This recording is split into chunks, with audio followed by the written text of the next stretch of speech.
ఏ పరిశ్రమలో అయినా టాలెంట్ కంటే అదృష్టం చాలా పాలు ఎక్కువ. అందుకే చాలా మంది నటులు డాక్టర్ కాబోయి యాక్టర్ అయ్యా అని అంటూ ఉంటారు. అలాంటి నటుడు కమెడియన్ రఘు కారుమంచి. తెలంగాణ యాసలో డైలాగులు అదరకొడుతూ కామెడీ ఇరగదీస్తున్నాడు. ఆది మూవీతో పరిచయం అయ్యి అదుర్స్తో మంచి పేరు తెచ్చుకున్నాడు. తాజాగా ఖైదీ 150 మూవీలో మరోసారి తనేంటో రుజువు చేసుకున్నాడు. పరిశ్రమలో చాలా మంది హీరోలు డిగ్రీలు కూడా కంప్లీట్ చేస్తుండరు. మరి అలాంటిది రఘు కారుమంచి ఏం చదివాడో తెలిస్తే ఊహించలేరు. ఆయన చదివింది MBA ఇంటర్నేషనల్ ఇన్ఫర్మేషన్ టెక్నాలజీ. 2010లోనే చీఫ్ మార్కెటింగ్ ఇంజనీర్ గా మంచి పొజిషన్ లో ఉన్నాడు. మరి అలాంటి వాడు మూవీస్ లోకి ఎలా వచ్చాడు? దానికి కారణం ఏంటి? వాస్తవానికి రఘుకు నటించే ఉద్దేశమే లేదు. అప్పట్లో దర్శకులు వివి వినాయక్, సురేందర్ రెడ్డి అమీర్పేట్లోని శాంతిబాగ్ అపార్ట్మెంట్స్ లో ఉండేవారు.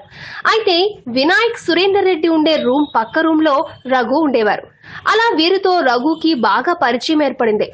దాంతో రఘు మాటలు, అతని విధానం నచ్చి వినాయక్ తాను దర్శకత్వం వహించబోయే మొదటి మూవీలో ఛాన్స్ ఇస్తానని చెప్పాడట. అలా రఘుకి ఆది మూవీలో నటించే అవకాశం వచ్చింది. ఆ తర్వాత అదుర్స్తో మంచి గుర్తింపు తెచ్చుకుని ప్రస్తుతం మంచి కమెడియన్ గా కొనసాగుతున్నారు.